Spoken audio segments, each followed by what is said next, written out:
Last time I talked to you guys about smartphones, I rambled on about how good a product can be before you start comparing it to other products that are on a different league or that are supposed to be in a different league and stuff like that. And I decided to go for a more chilled approach to talking about another smartphone, specifically the LG G6, this little bad boy right here.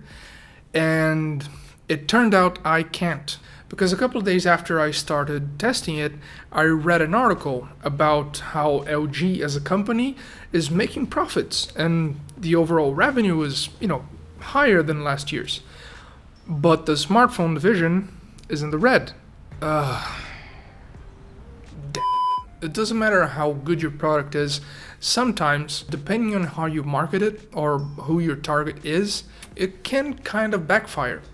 And I say this because the LG G6 is really solidly built. It passes like military durability tests. It's really rugged, feels really solid in the hand.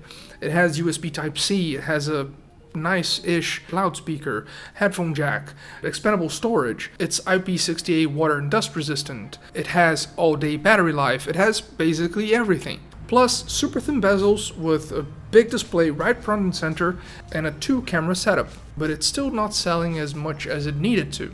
And maybe that's because the one really differentiating aspect of the LG G6 compared to everything else in the market since its release is the display. And when you compare it to the Galaxy S8, the S8 looks and feels like a more premiumly built device than this one. Not because it necessarily is, but the design aspects kind of, pass that image, it passed that sensation through to the average consumer. But it's still a pretty good device, so I decided to talk about it anyway. We already kind of went through on the build, and yeah, it's built really premiumly. The 2 cameras on the back, one is a wide-angle lens, the other is not. On the front you have only 1 camera, but you still have the same wide versus, shallow angle toggle. When you're about to take a picture, you just press on the screen and done, it's right there. The battery does last you basically the entire day, but I did find a little bit odd that when you turn Bluetooth or Wi-Fi for the first time, it warns you that that's probably gonna take a dive with your battery life. And funnily enough, when using either one or both, that's when the battery life of the G6 didn't last as long as my 3Ts. Otherwise, both of them would last basically the same amount, or with the G6 on top. It does not, however, recharge at the same pace as dash charging, but then again, no other smartphone does anyway. And then I started to think, what did they do to optimize it so that the battery life would be this good with a bigger display?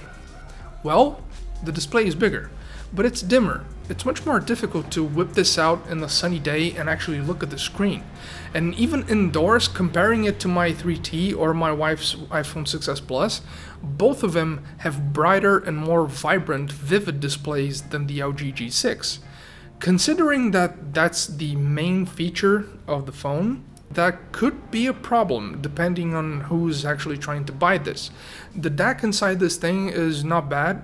I wouldn't say it's as good as an iPhone 7 or a OnePlus 5, even the OnePlus 3T, but it's definitely not exactly bad.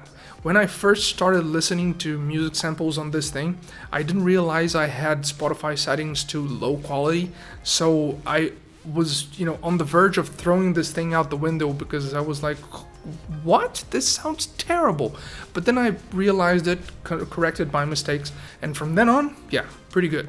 I followed the path so long, I've weathered this tide through everything carried on. With strength in my stride, I followed the path so long. I need a place where I belong at last. Ooh, at the end of the path, I rest my weary feet. At the end of the path, in quiet comfort we need one look. So there are only 2 other things left for me to talk about. One being the fingerprint sensor, which this is the first smartphone I've ever used that has one on the back, and it's not infallible. It was pretty often that I had to go for a second try, and it's not exactly a fast fingerprint sensor at that. The 3T is pretty faster, the OnePlus 5s is miles ahead, but alright, it kind of serves its purpose. But I kind of miss having the fingerprint sensor on the front somewhere. That was a little bit annoying, considering a fingerprint on the front is not necessarily intrusive unless you're trying to go for this kind of design. I rather prefer it comparing to the back. And finally, the last thing I think it's important to mention is that LG did try to make it like a stock-ish Android experience, but it's not exactly super bloated, but it doesn't add anything that's actually functional. It has less, tricky and interesting features that would make the experience of using the phone actually enhanced. And I feel like the super huge aspect ratio of the phone would kind of give that hint for themselves to build up a skin that would take advantage out of it. But it doesn't. But after I installed Nova Launcher on here, which is the same one that I use on my OnePlus 3T from time to time, the experience was miles better. The Nova Launcher is not exactly something that's made to, take the most out of using an aspect ratio like this and all the features inside of the LG G6, but it was a better experience than using the LG G6 on its own. And quite frankly, that's one of the things that I'm most anticipating of my time with the Galaxy S8, which I'll be getting to soon, because I honestly never enjoyed what Samsung did to stock Android. Ever. And this time it seems like it's pleasing everybody that had the same opinion as me. So maybe I'm gonna change mine as well. But that's it. That's it for the LG G6. A flagship device with specs from 2016 that looks like something that was made in 2017. It competes with something else that looks and feels to be, a refinement on top of this design, but it's still a really solid choice. Especially now that, the whole situation with the revenue thing kind of made LG slash the prices on it.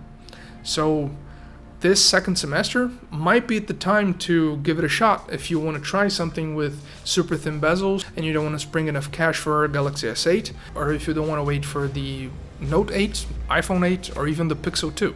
Those three phones are probably going to rock the market. And LG itself already had a little bit of a leak about something else that's supposed to be coming in the next few months. Maybe that's going to be an improvement on what the G6 tried to do, unlike the V20 from last year, which was a really good phone but most people didn't know about, and apparently the G6. And yeah, that wraps it up. Hope you guys enjoyed the video. If you did, like, subscribe, and comment down below if you feel like it.